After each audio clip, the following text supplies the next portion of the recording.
A deal on Dickens, who could resist? A stack of Austen, warmly kissed. Golden Age crime tales twist and turn, every page a treasure to learn. Books keep coming home with me, piles so tall they're all I see. Turn a page and sail the sea, reading always feels so free. Hi, my name is Talia. Welcome to Talia Nerds Out. I just want to do a quick video about, now that it's coming to the end of Holmes is Where the Heart Is, and actually also towards the end of our public domain readathon that I've been co-hosting with my mom at Marlisa's Meanderings and with Gavin from Genre Books.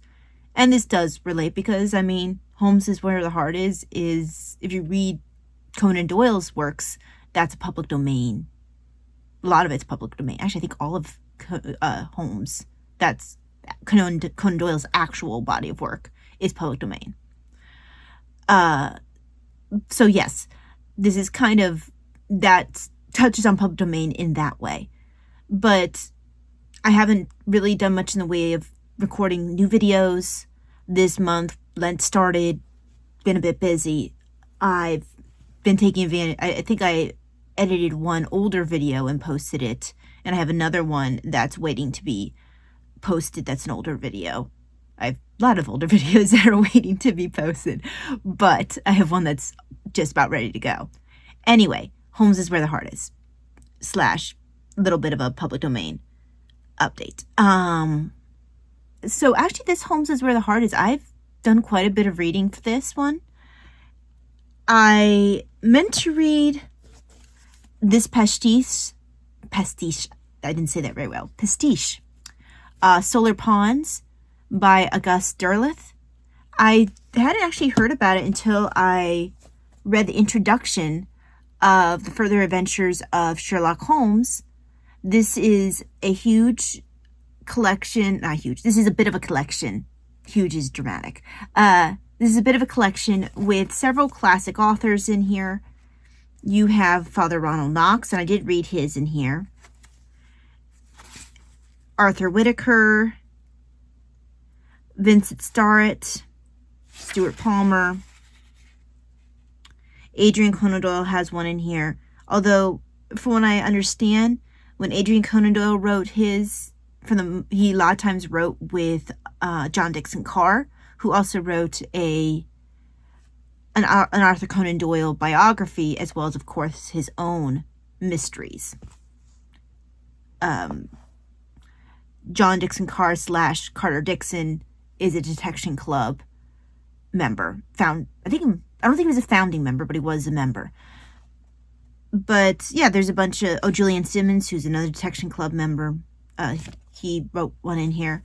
Now, I didn't get very far because I'm actually not terribly fond of pastiches. But I have it on, Father Knox, I believe, was pretty good, if I remember correctly.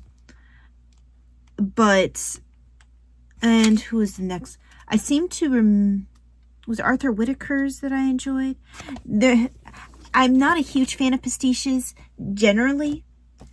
But I have it on good authority that, i.e., Liter Texan, Randy of Liter Texan, he has mentioned that Solar Ponds is a very good pastiche. I intended to read him this year. This is actually a book haul, this particular book. Got it, I think, off of eBay. And yeah, so I intended to read this, didn't get around to it, partially because I read one book that I downloaded from Project Gutenberg, which is actually about Sherlock Holmes, from a literary criticism point of view. Very light on the criticism part, in my opinion. And then I read some of Sherlock Holmes's, some Conan Doyle's actual Sherlock Holmes works, which was nice because it's been a while since I've read Sherlock Holmes, and I've always been more a fan of Agatha Christie, and while I still probably prefer Christie's work, I definitely appreciate this read-through of Conan Doyle's work with Sherlock Holmes. I actually am enjoying it a lot more than I even have in the past, which has been nice. I am reading from my original illustrated Sherlock Holmes. This I got a couple years back. And it has in here, it's missing the last bow, but it has The Adventures of Sherlock Holmes and the Memoirs of Sherlock Holmes, which I read. It has The Hound of the Baskervilles, which I didn't get to, and The Return of Sherlock Holmes, which I didn't get to. Now, I decided to hold off on those two until maybe next year. I thought about continuing into March Mystery Madness, but when I finished the Memoirs of Sherlock Holmes today, when I finished the final problem, I decided, you know what? This kind of feels like the place to stop. So I did. Now it's reproduced in complete facsimile of the original Sherlock Holmes detective stories by Arthur Conan Doyle as they first appeared in the famed British magazine The Strand. So that means I have the original artwork. It also means that there are 2 columns for each page because it is meant to be an exact facsimile. I always say that word wrong. Anyway. So I have had beautiful artwork throughout, and I got to enjoy it in the way that a reader first experiencing Sherlock Holmes would have seen it when it was first released.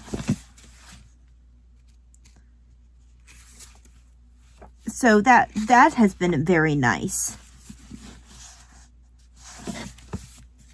So what has also been nice, of course, is I have a lot of the printouts from... I have a lot of the printouts from this particular... Well, I'm not sure if they took it from this collection, but they took it from the artwork from The Strand that I end up using in my book journaling. Now, I haven't completed my book journal spreads for either the Adventures of Sherlock Holmes nor for the Memoirs. I do love when I notice where other authors that I've enjoyed have been influenced. And I remember now from a past reading of, I think it's actually in the Memoirs of Sherlock Holmes,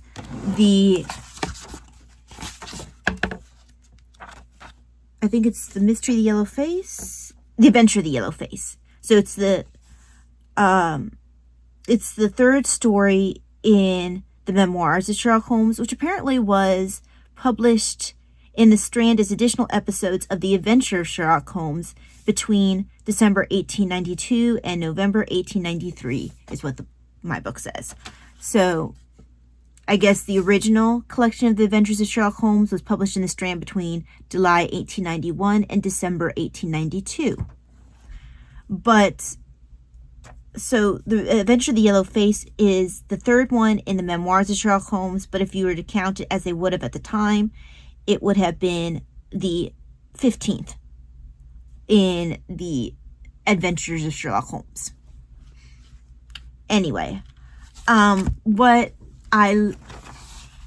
a fan of Agatha Christie, I love the fact that at the end of The Adventure of the Yellow Face,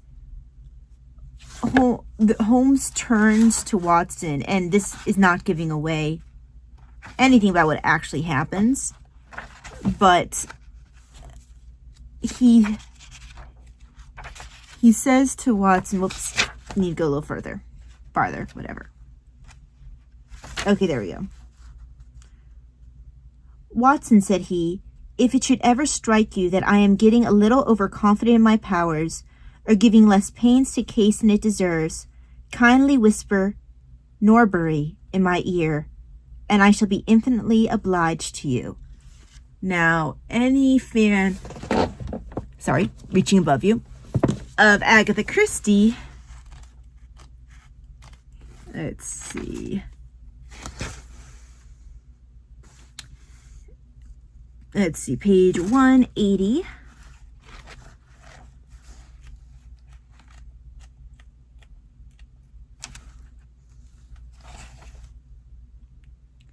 All right. Here we go. You comprehend I do not figure well in it. An old lady commits a crime in such a simple and clever fashion that I, Hercule Poirot, am completely deceived. I'm not going to attempt to pronounce the French. It does not bear thinking of. Forget it, or no, remember it. And if you think at any time that I am growing conceited, it is not likely, but it might arise. I concealed a smile. Eh bien, my friend, you shall say to me, chocolate box. Is it agreed? So, now, they don't have this side where Watson has to tell Holmes chocolate box. Hastings immediately afterwards has to tell Poirot, or you don't ever see Watson have to say Norbury in Holmes's ear, whereas immediately after, like 2 sentences later, Hastings has to murmur chocolate box, but then he repents of it when Poirot doesn't quite hear him and he doesn't repeat it. But I always forget until I finish The Adventure of the Yellow Face that Christie purloined that little part, because Chocolate Box, I've read that short story for years. The ending is one of my favorites of a Poirot short story ending, even though I don't tend to prefer the Poirot short stories. I think Christie's best work comes in her longer novels, but in her longer works. But I actually, story-wise, prefer The Adventure of the Yellow Face to Chocolate Box. Now, I find a little bit more funny the way the interplay between Hastings and Poirot with the chocolate box section, where he's saying, if I ever get conceited, say chocolate box to me. It's not played as much for laughs as it in Adventure of the Yellow Face. Actually, it's not really played for laughs in Adventure of the Yellow Face the way it is in Chocolate Box. But overall, I actually enjoy the story Chocolate Box more. Just the way it ends, it's really nice, I feel. And yeah, it's, in my opinion, the more enjoyable of the two stories, although Chocolate Box is still a good story. But Conan Doyle's best works, I think, are in his short stories. Now, people can quibble with me with Hound of the Baskervilles. I don't care for Adventure. I think it's Adventure in Scarlet. Oh, it's not actually in this particular collection. It's the first of Conan Doyle's stories. First of his it's his first novel. It's actually the one where Holmes and Watson meet. I'm pretty sure it's The Adventure in Scarlet is what it's called. But I always feel that one could possibly be cut in half. The big explanation on the part of one of the characters about what happens. It's almost feels like a completely different book that Conan Doyle smashed two books together. So personally, in my opinion, Conan Doyle shines best in short stories, and it does, I think, show that Christie shines best in longer form work, in the examples of the two stories that have a similar ending, with Adventure of the Yellow Face, which is one of my favorites of Holmes's, and Chocolate Box, which for me, it's mostly the ending that I really enjoy with this, whereas the mystery itself isn't. It's a good mystery, but it's not my favorite of the Poirot short stories. I much prefer Adventure of the Christmas Pudding, which actually is more of a novella. Anyway, but I have really enjoyed rereading Holmes. Some of the ones I was looking forward to reading actually turn out to be in The Return of Sherlock Holmes, but I don't necessarily want to read the full book this time. So I will read it next time, or just, give it a quick reread. I wanted to reread the one with the cyclist, but I had for some reason I thought it was in the memoirs, in the memoirs and not in The Return of Sherlock Holmes. And I'm actually not sure if I've ever read The Last Bow, or if I have, it's been a very long time. So I'll have to make sure I give The Last Bow in next year. So yes, I have a very, very lovely collection of Sherlock Holmes with this facsimile of The Strand, which maybe that's why it's not in here. Maybe the Last Bow wasn't released in the same way these were. I don't know. Now, the book I mostly want to focus on is, I'm going to actually show pictures from the book journal, because I actually read it on Kindle because I got it off of Project Gutenberg. And actually several of these pictures are pictures from The Strand. This one is from Memoirs of Sherlock Holmes, this particular picture. Actually, I think this one might be as well. And I think this one might be from The Adventures of Sherlock Holmes. I'm not completely sure about that one, though. Anyway, the book that I'm talking about is by Edward J. Van Leer, A Doctor Enjoys Sherlock Holmes. And this is supposedly a literary critique of Conan Doyle's Sherlock Holmes. Now, I would use critique. That's a generous description of this book. It's almost more of a fanboying, kind of like, ooh, this is so great, which is awesome, but it doesn't provide a whole lot of literary, it doesn't provide a lot of literary insight, let's put it that way. I gave it 3 stars. It was, there are things that I pulled out of it that were interesting. It did make me think a bit more when I was reading stories about how often Watson will mention the weather in the stories. And he actually does do it quite a lot. Now that, I'm aware of it, I notice it more. And how much the weather is used to set the mood.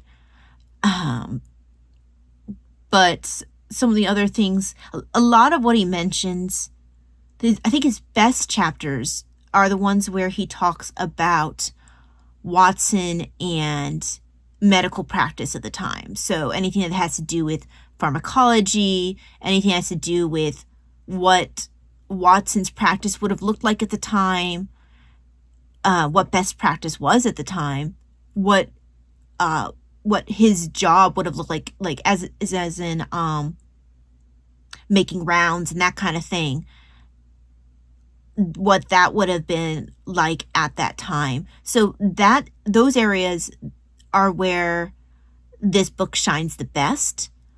It's a little bit more bland in other areas. Like sometimes it just feels like he's just pointing out, hey, see, look, thing happened.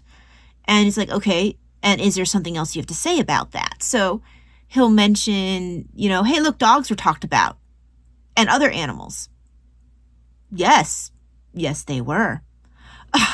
And your point is, I think he's pointing out things that he noticed about the characters, and he didn't always have a place to go once he pointed it out, which, I mean, okay, I can see why this is public domain, though, that this was initially published in 1959, I believe, and I'm not shocked that no one renewed the copyright, because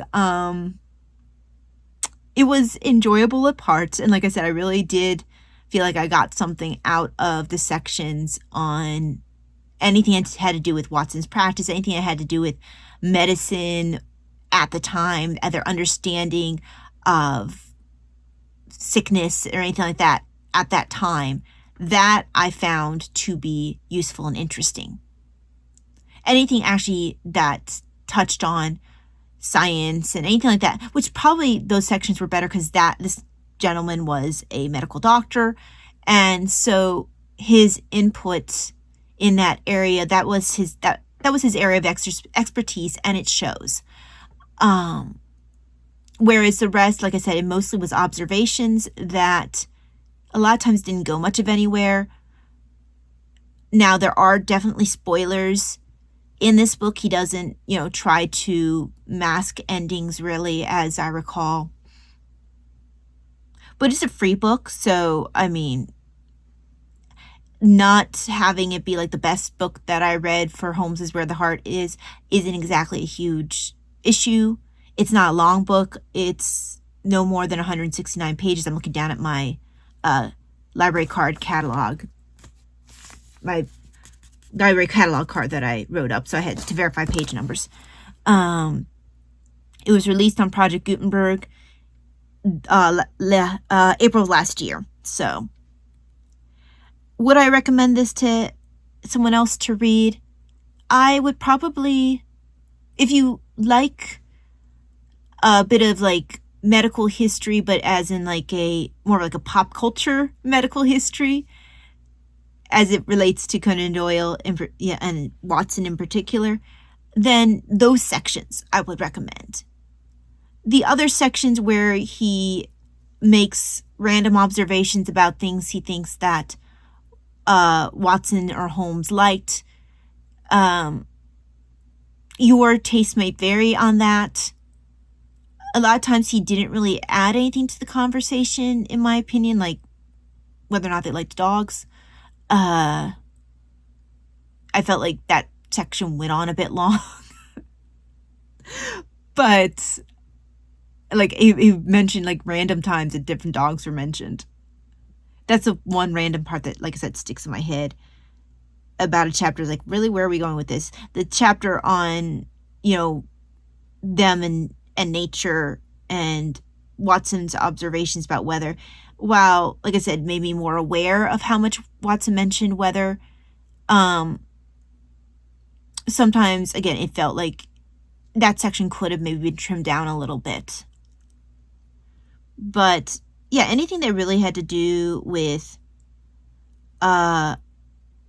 medical understanding at the time and Watson's medical practice, how that would, affect his life and his ability to work with Holmes. All that was quite interesting, and I enjoyed that. And I could actually see myself maybe rereading those sections, but not necessarily the rest of the book.